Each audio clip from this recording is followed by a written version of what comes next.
को पता होंगी पहले से ही। क्रिस्टलाइन सॉलिड्स क्या होते हैं, अमोर्फस सॉलिड्स क्या होते हैं। एक छोटा सा क्वेश्चन भी बन रहा है यहाँ पे, क्रिस्टलाइन सॉलिड्स हमारे एनिसोट्रॉपिक इन नेचर होते हैं, इस बात का क्या मतलब है। बताया हुआ है मैंने, एनिसोट्रॉपिक का मतलब क्या होता है, प्रॉपर्टीज क्या होती है, डिफरेंट होती है डिफरेंट डिफरेंट डायरेक्शन के अंदर। तो ये एनिसोट्रॉपिक नेचर की वजह से होता है। और ये प्रॉपर्टी किसके अंदर पाई जा रही है, क्रिस्टलाइन के अंदर पाई जा रही है हमारी। अमोर्फस में देखो आइसोट्रॉपिक नेचर को लेकर के बात होती है। शेयर करता जाओ एक बार, जिसको जो पूछना हो पूछना आप मेरे से।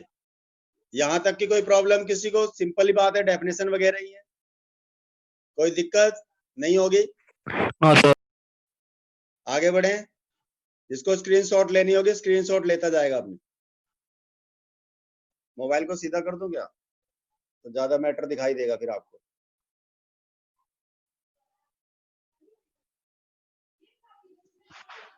देखना, स्टार्टिंग में उसके क्लासिफिकेशंस वगैरह हैं। क्रिस्टलाइन सॉलिड्स के टाइप दिए हुए हैं, आयनिक solid, metallic solid, molecular solid. ये छोटी छोटी बातें हैं, ऐसे ही ठीक रहेगा, थोड़ा साफ दिखाई देगा ना आपको। आयनिक solid, metallic solid, molecular solid, ये सब बातें ऑलरेडी आपसे मैं कर चुका था। ट्रू सॉलिड्स क्या होते हैं, जो अपनी शेप को मेंटेन करके रखते हैं, बाहर से कोई फोर्स लगा रहे हो आप, अगर वो अपनी शेप को मेंटेन कर रहे हैं तो उन्हीं को ट्रू सॉलिड्स बोलते हो आप। सूडो सॉलिड्स है, देख लो आप, ऐसे सॉलिड जिनकी अपनी शेप तो सॉलिड की तरह ही होती है, लेकिन अपने ही वेट के कारण वो अपनी शेप को चेंज कर देते हैं, तो उन्हें सूडो सॉलिड्स बोलते हैं। एक छोटा सा क्वेश्चन है यहाँ पे बन जाता है कि भाई ग्लास को सुपर कोल्ड लिक्विड क्यों कहते हैं, मैंने बताया भी था आपको। ग्लास क्या एक एमोर्फस सॉलिड है, इसके कॉन्स्टिट्यूएंट पार्टिकल फ्लो कर रहे होते हैं एक लिक्विड की तरह, लेकिन फ्लो काफी स्लो होता है, तो इसी वजह से इसे सुपर कोल्ड लिक्विड कहते हैं। आगे सिंपल देखो, क्रिस्टल क्या होता है बता रहे हैं आपको। कोई भी सॉलिड का पीस जिसकी अपनी रेगुलर ज्योमेट्री होती है तो क्रिस्टल कहलाते हैं। देखते जाओ एक बार, नजर मारते जाओ आप। क्रिस्टल लैटिक या स्पेस लैटिक से क्या मतलब है, तो आपको मालूम है ये पॉइंट्स होते हैं जो इंडिकेट करते हैं पार्टिकल की पोजीशन को। कोई भी क्रिस्टल है, कहाँ कहाँ पे पार्टिकल पाए जाएंगे 3 डायमेंशनल स्पेस के अंदर, उनको हम पॉइंट से दिखा रहे हैं, तो इन्हीं पॉइंट के अरेंजमेंट को क्रिस्टल लैटिक या स्पेस लैटिक बोलते हैं। इसी पॉइंट का एक स्मॉलेस्ट पोर्शन ले लें हम, और उसी को बार बार रिपीट करके एक बड़ा क्रिस्टल बना रहे हैं, देख लो आप। जैसे अब आपका एक क्यूब ले रखी है, देखो यूनिट सेल की बात कर रहे हैं, तो एक छोटी सी क्यूब है, उसी को बार बार आपने यूज किया हुआ है बिल्डिंग ब्लॉक के तौर पे, और एक पूरे क्रिस्टल को बनाया हुआ है हमने, ठीक है जी। तो डार्क डार्क लाइन में जो दिखा रहे हैं जहाँ यूनिट सेल लिखा हुआ है, तो उसी को हमने यूज किया हुआ है, नंबर ऑफ टाइम रिपीट किया हुआ है, और एक होल क्रिस्टल बनाया हुआ है, पूरा का पूरा कंप्लीट क्रिस्टल। तो इस छोटे से पोर्शन को क्या नाम देते हैं, हम यूनिट सेल नाम देते हैं, आपको बताया हुआ है, ठीक है जी। आगे देखिए, टाइप्स बताए हुए हैं इसके, सिंपल बताया हुआ है, सिंपल या प्रिमिटिव कौन से होते हैं, जिनमें पार्टिकल्स केवल कॉर्नर कॉर्नर पे मिलेंगे, तो उनको क्या बोलते हो आप, सिंपल या प्रिमिटिव यूनिट सेल बोलते हैं आप। जब पार्टिकल खाली कहाँ पे पाए जाते हो, कॉर्नर पे पाए जाते हो। नॉन प्रिमिटिव यूनिट सेल कौन से होते हैं, जब पार्टिकल कॉर्नर के साथ साथ दूसरी पोजीशन पर भी होते हैं, not only present at the corners but also some other positions, तो उनको नॉन प्रिमिटिव कहते हैं।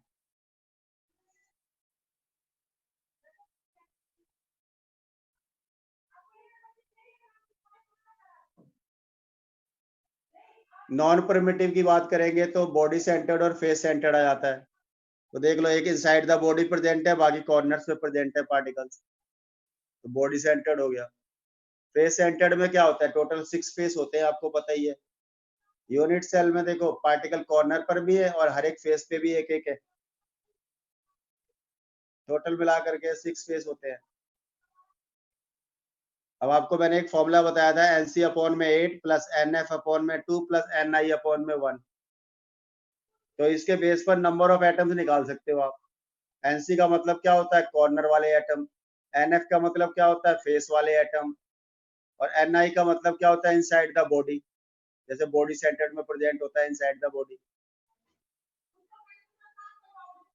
अब देखो सिंपल है, सिंपल में खाली कॉर्नर की वैल्यू है 8 हमारे पास, बाकी सारी वैल्यू 0 हो जाती है, देख लो आप।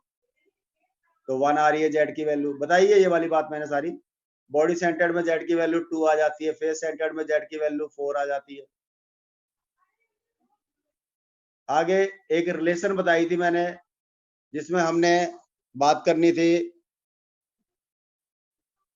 नियरेस्ट नेबर डिस्टेंस डी और आर के बीच की रिलेशन, या ए और आर के बीच की रिलेशन। तो देखो इसमें फॉर्मूले है जो मैंने यहाँ पे ड्राइव किए हुए हैं, लेकिन ये कि आपको मैंने रिजल्ट बताया हुआ था कि भाई एफसीसी के लिए आर इक्वल टू क्या होता है? 1/2 इंटू ए होता है। ये देखो नीचे देखो फॉर्मूला दिया हुआ है रेडियस निकालने का फेस के लिए।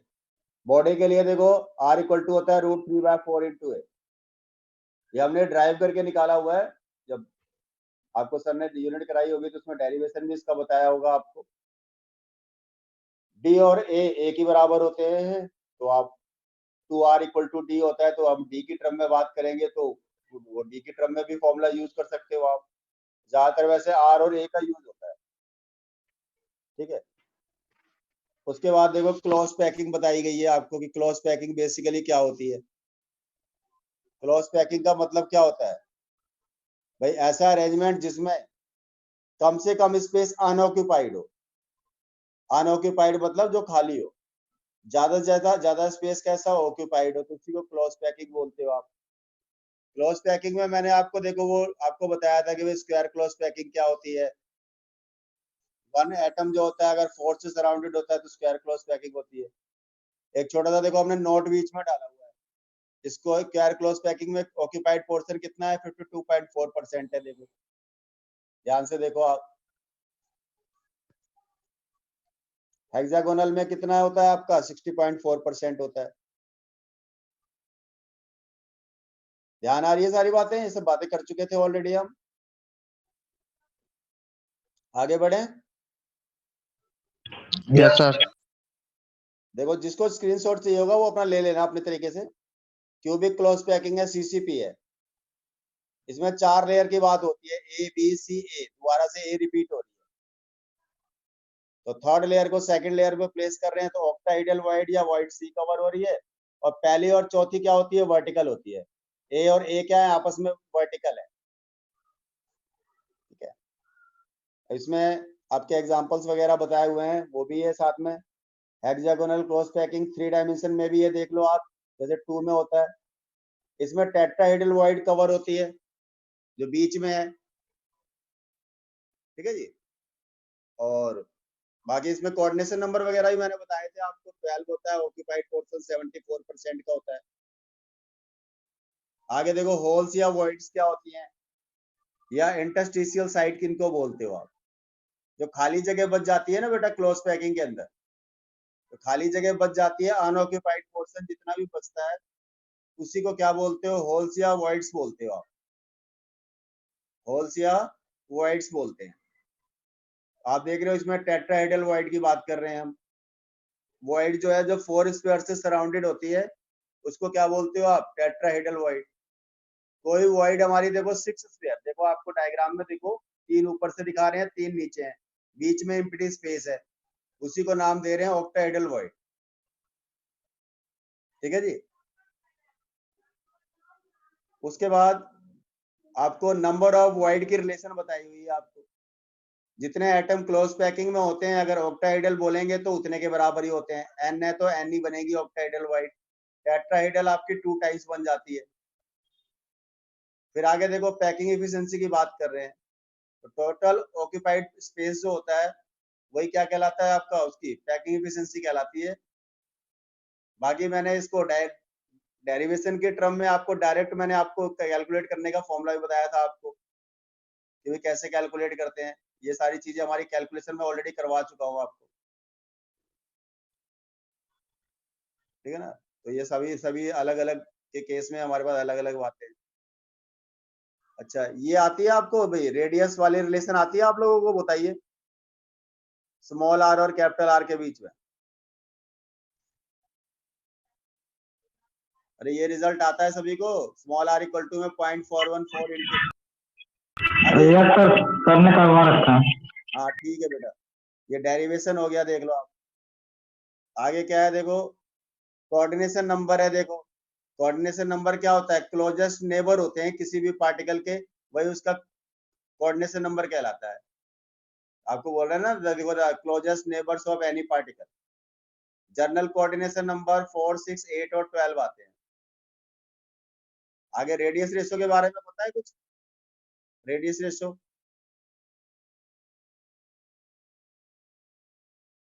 रेडियस रेशो क्या होता है, radius of cation to the radius of anion. ये रेडियस रेशो आपको कोऑर्डिनेशन नंबर बताने में भी सपोर्ट करता है और ज्योमेट्री भी। अगर मान लो कैटायन और एनायन की वैल्यू आपके पास है, आर पॉजिटिव और आर नेगेटिव, अब आप उसके बेस पे रेडियस रेशो निकाल रहे हो। अगर वो वैल्यू 0.155 से 0.225 के बीच में आ रही है रेडियस रेशो की वैल्यू, तो हम बता सकते हैं कि कोऑर्डिनेशन नंबर हमारा 3 होगा और ज्योमेट्री क्या होगी, ट्रायंगुलर प्लेनर होगी। अगर वैल्यू 0.225 से 0.414 के बीच में आएगी तो हम बोलेंगे कोऑर्डिनेशन नंबर हमारा 4 होगा और ज्योमेट्री इसकी टेट्राहेड्रल होगी। अगर 0.414 से देखो 0.732 के बीच में आएगी तो कोऑर्डिनेशन नंबर हमारा 6 होगा, ज्योमेट्री ऑक्टाहेड्रल होगी। अगर 0.732 से देखो 1 के बीच में आ रही है तो कोऑर्डिनेशन नंबर 8 है, ज्योमेट्री हमारी बीसीसी है। ठीक है, बाकी मैंने आपको वो बता ही दिया था कि भाई कोऑर्डिनेशन नंबर से रिलेटेड बात। एबी टाइप की कैटेगरी में 3 एग्जांपल हो जाते हैं, एक NaCl, ZnS और CaCl। NaCl में 4-4 का रेशो होता है, ZnS में सॉरी NaCl में 6-6 का रेशो होता है, ZnS में 4-4 का रेशो होता है और CaCl में 8-8 का रेशो होता है। A2B टाइप का केस होगा या AB2 टाइप का केस होगा तो मैंने बताया था आपको, जो सिंगल होता है उसका 8 होता है, जिसकी ट्वाइस हो रखी होगी उसका 4 होगा। सिंपल सा लॉजिक है। आगे देखिए, इफेक्ट ऑफ टेम्परेचर बोल रहे हैं आपको और प्रेशर। अगर आप टेम्परेचर बढ़ाओगे तो कोऑर्डिनेशन नंबर पे क्या फर्क पड़ेगा, और अगर आप प्रेशर बढ़ाओगे तो क्या फर्क पड़ेगा। भाई टेम्परेचर बढ़ाने से तो बॉन्ड टूट जाते हैं, पार्टिकल अलग हो जाते हैं, तो कोऑर्डिनेशन नंबर की वैल्यू घटती है अगर टेम्परेचर बढ़ाते हैं। कोऑर्डिनेशन नंबर क्या होता है बेटा, डिक्रीज होता है अगर आप टेम्परेचर को बढ़ाओगे आप, और वही प्रेशर बढ़ाओगे तो नजदीक आएंगे एटम, तो कोऑर्डिनेशन नंबर बढ़ता है। तो मैंने आपको एक बात बोली थी कि भाई NaCl को CaCl में चेंज कर सकते हैं, तो आप बोलोगे कर सकते हैं। NaCl का कोऑर्डिनेशन नंबर कितना होता है भाई, 6-6 और CaCl का होता है 8-8। कोऑर्डिनेशन नंबर अगर बढ़ाना चाहते हो तो प्रेशर लगाओगे आप, और कोऑर्डिनेशन नंबर अगर कम करना चाहते हो तो टेम्परेचर दे दोगे आप। तो 760 केल्विन अगर आप टेम्परेचर दे रहे हो, हीट कर रहे हो, तो कोऑर्डिनेशन नंबर डिक्रीज हो रहा है, यानी CaCl NaCl में बदल जा रहा है।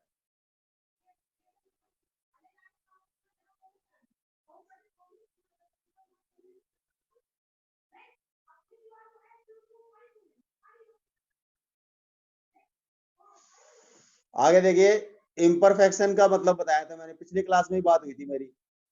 पढ़ के देखो जरा इम्परफेक्शन में क्या बताया हुआ है आपको।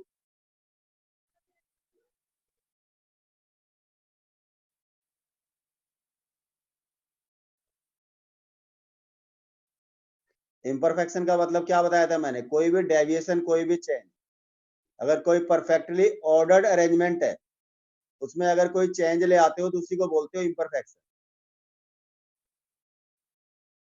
अब आप देख रहे हो एटॉमिक इम्परफेक्शन या पॉइंट डिफेक्ट बताया हुआ है, तो पॉइंट डिफेक्ट भी मैंने समझाया था आपको, कोई भी एक एटम हो या कोई पॉइंट हो उसके अराउंड अगर कोई चेंज आ रहा है, कोई डेविएशन आ रही है, तो आप क्या बोलोगे आप कि वो पॉइंट डिफेक्ट है हमारा। आगे देखिए, स्टिकियोमेट्रिक और डिफेक्ट के बारे में बताया हुआ है मैंने आपको। मैंने बताया था कि रेशो कैटायन और एनायन का कैसा रहता है, सेम रहता है जब डिफेक्ट बनता है। तो जितने कैटायन हट रहे होंगे उतने एनायन भी हट रहे होंगे, रेशो में कोई बदलाव ना आए, तो उसे बोलते हो आप स्टिकियोमेट्रिक डिफेक्ट। ठीक है जी। आगे देखो, शॉर्ट की डिफेक्ट है। शॉर्ट की डिफेक्ट क्या होता है देखो, पढ़ के देखो फटाफट जल्दी जल्दी। कोई भी आयनिक क्रिस्टल है, इक्वल नंबर में देखो कैटायन भी हट रहा है और एनायन भी हट रहा है, लैटिक साइड से। और न्यूट्रलिटी क्रिस्टल की कैसी है, मेंटेन्ड है। इसी को क्या बोलते हो, शॉर्टकट इफेक्ट बोलते हो। साथ साथ ये भी बता रहे हैं कौन से क्रिस्टल इस डिफेक्ट को देते हैं, तो जिनका कोऑर्डिनेशन नंबर क्या हो, हाई। और डेंसिटी पे क्या फर्क पड़ता है, देखो नीचे लिख रखा है हमने भाई, डेंसिटी पे क्या फर्क पड़ता है। नंबर ऑफ आयन क्या होते हैं, डिक्रीज होते हैं, इसलिए डेंसिटी क्या हो जाती है, लोअर हो जाती है। पेपर में क्वेश्चन आ जाता है कि कैसा कौन सा पॉइंट डिफेक्ट है जो क्रिस्टल की डेंसिटी को अल्टर करता है, चेंज करता है। तो डेंसिटी की और शॉर्ट की करता है, आपको पता ही है। आगे देखिए, फ्रैंकल डिफेक्ट या इंटरस्टिशियल डिफेक्ट क्या होता है।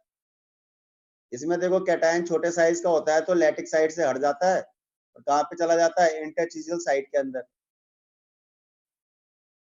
ठीक है जी, कैटायन और एनायन के साइज में फर्क होता है। कैटायन छोटे साइज का होता है, एनायन बड़े साइज का होता है। आपको ये भी बता रहे हैं कि दो crystal which have low coordination number, उनमें पाया जाता है ये डिफेक्ट। और एक चीज और, डेंसिटी पे कोई फर्क नहीं पड़ता क्योंकि नंबर ऑफ आयन क्रिस्टल को छोड़ के जा ही नहीं रहे, देख लो वो तो बीच में ही है। एजीबीआर एक ऐसा डिफेक्ट, एक ऐसा एग्जांपल होता है जो दोनों डिफेक्ट देता है, ये इंपॉर्टेंट एग्जांपल है।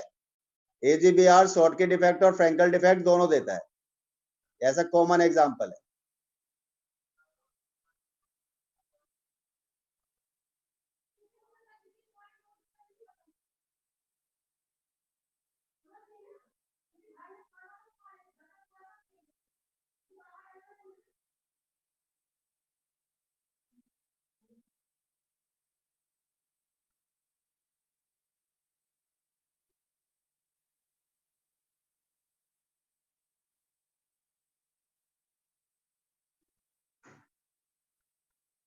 ठीक है जी, देखो एक इलेक्ट्रिकल प्रॉपर्टी से रिलेटेड क्वेश्चन नंबर 3 देखो आप, उसका आंसर भी नीचे मेंशन किया हुआ है हमने।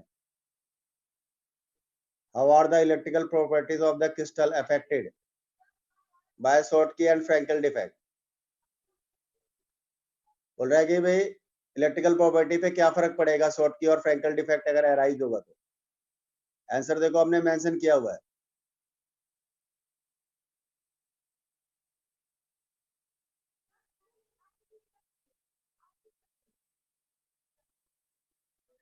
भाई चार्ज मूव करेगा, जब होल क्रिएट होगा ना, कहीं वैकेंसी बनेगी तो उसकी जगह लेने के लिए दूसरी साइड से चार्ज आएगा, फिर उसकी जगह वैकेंसी बनेगी, तो इस तरीके से क्या होगा, चार्ज की मूवमेंट हो जाती है एक प्लेस से दूसरे प्लेस पर। तो इसी वजह से इलेक्ट्रिकल कंडक्टिविटी आपकी क्या हो रही है, बढ़ रही है। जब डिफेक्ट अराइज हो रहा है तो इलेक्ट्रिकल कंडक्टिविटी क्या हो रही है, हमारी बढ़ रही है। ठीक है जी, बाकी नॉन स्टिचियोमेट्रिक डिफेक्ट देख रहे हो आप, इसमें रेशो कैटायन और एनायन का कैसा रहता है भाई, डिफरेंट रहता है जब डिफेक्ट अराइज होता है हमारा।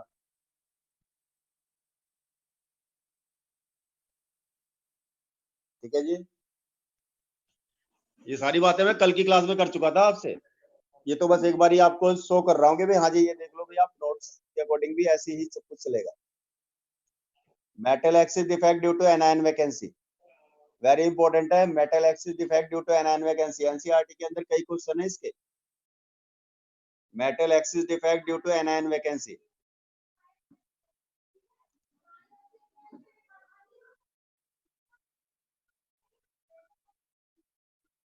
नेगेटिव आयन देख लो जा रहा है, उसकी जगह पे ई नेगेटिव आ गया है। देखो बीच में देखो आप, ई नेगेटिव आ गया है, इलेक्ट्रॉन आ गया है। इलेक्ट्रॉन का नेगेटिव आयन की जगह पे आना, इसी को एफ सेंटर बोलते हो आप। ये ट्रैप्ड इलेक्ट्रॉन ही देखो व्हाइट लाइट से एनर्जी ले रहा है। तो अलग अलग कलर जो क्रिस्टल शो करते हैं ना, वो इसी की वजह से होता है। जैसे NaCl का येलो कलर बता रहे हैं, लिथियम क्लोराइड का पिंक कलर बता रहे हैं, KCl का वॉयलेट कलर बता रहे हैं। ठीक है जी, तो ये सारी बातें आपकी वहां पर आ रही है। आगे देखो छोटे छोटे क्वेश्चंस बनते हैं यहाँ पर, जिस तरीके से क्वेश्चन पुटअप होते हैं वो क्वेश्चन का फॉर्मेट मैंने डाला।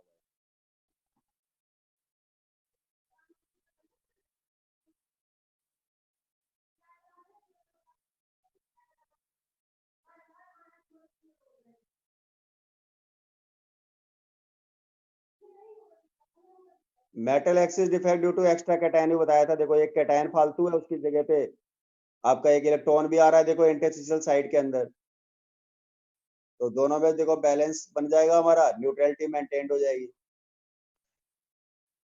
इंटरस्टिशियल साइड के अंदर आ रहा है ना, देखो metal excess defect due to extra cation.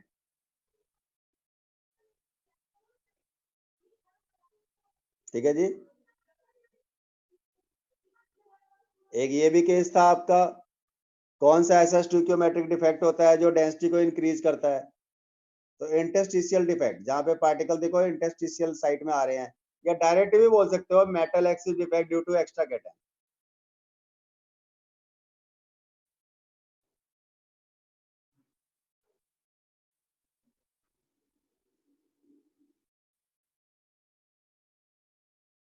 Impurity defect क्या होता है? जब कोई भी हाई वैलेंसी वाला एटम आ जाता है, जैसे Na की जगह पे कोई आ गया, मान लो Sr2 पॉजिटिव आ गया, 2Na प्लस को हटा करके एक जगह Sr2 पॉजिटिव लग जाएगा। जब कोई भी कैटायन बाहर से आ रहा है जिसकी वैलेंसी ज्यादा है और होस्ट को हटा रहा है, यानी जिसका क्रिस्टल है उस एटम को हटा रहा है वहां से, तो उसकी जगह ले लेता है और न्यूट्रलिटी मेंटेन्ड हो रही है, तो उसी को बोल रहे हो इम्प्योरिटी डिफेक्ट। ये नीचे जो समझाया हुआ है ना हमने क्वेश्चन के फॉर्मेट में, वो यही समझाया हुआ है, ऊपर वाले वैकेंसी इम्प्योरिटी वाले को। आपका क्वेश्चन है ना, देखो explain how vacancies are introduced in ionic solid when a cation of higher valence is added as an impurity atom, as an impurity। आपको बता रहे हैं ना, देखो कोई कैटायन है जिसकी हायर वैलेंसी है, एज एन इम्प्योरिटी हम लाग लेके आ रहे हैं, इम्प्योरिटी डिफेक्ट बन रहा है। तो इसमें एग्जांपल के तौर पे हमने SrCl2 को लिया हुआ है, देखो NaCl के अंदर Sr2 प्लस कितने Na को रिप्लेस कर रहा है, 2 को। एक साइड पे वो खुद आ गया Sr2 पॉजिटिव, दूसरी कैसी रहती है, अनऑक्यूपाइड। एक कैटायन की वैकेंसी बन रही है वहां पे, देख रहे हो आप, जितने Sr2 पॉजिटिव आएंगे समझ लो उतनी ही वैकेंसी बन जाएगी, क्योंकि एक के आने पे एक वैकेंसी बन रही है, तो और ज्यादा आएंगे तो और वैकेंसी बनेगी। आगे देखो इलेक्ट्रॉनिक इम्परफेक्शन है, डेफिनेशन बताई गई है इलेक्ट्रॉनिक इम्परफेक्शन क्या होता है। कोई भी परफेक्टली कोवेलेंट या आयनिक सॉलिड होता है, चाहे वो सिलिकॉन है, जर्मेनियम है, सोडियम क्लोराइड है, इलेक्ट्रॉन कहाँ पे प्रेजेंट होंगे? जब टेम्परेचर 0 होगा तो लोवेस्ट एनर्जी लेवल में होंगे। जब आप टेम्परेचर को बढ़ाओगे तो एनर्जी मिलेगी, तो इलेक्ट्रॉन क्या होगा, फिर मूव करेंगे लोअर से हायर एनर्जी स्टेट के अंदर। तो इलेक्ट्रॉन जा रहे हैं away from there normal position, और पीछे क्या छोड़ कर जा रहे हैं, होल। तो इलेक्ट्रॉन और होल्स, इलेक्ट्रॉन जहां जाएंगे वहां पे पहुंचेंगे, वहां पे इलेक्ट्रॉन के जाने की वजह से और होल के प्रोड्यूस होने की वजह से ये डिफेक्ट बन रहा है, जिसको आप बोल रहे हो आप इलेक्ट्रॉनिक इम्परफेक्शन। एक छोटा सा क्वेश्चन भी कई बार आ जाता है कि what type of defect can arise when A solid is heated. तो आपको मालूम है, तो हीट करोगे, टेम्परेचर बढ़ाओगे, तो वही इलेक्ट्रॉनिक इम्परफेक्शन बन जाएगा वहां पे। बाकी आगे हमारा ये सिलेबस के अंदर अब हट गया है भाई, इलेक्ट्रिकल प्रॉपर्टी वगैरह, मैग्नेटिक प्रॉपर्टीज भी थी पहले, तो पैरा डाया फेरो ये सारी चीजें, ये इस बार हटा दी गई है सिलेबस से। तो ये हमारे कुछ क्वेश्चंस हैं। अब मैं स्क्रीन शेयरिंग बंद करके वापस आ रहा हूँ उसी पे।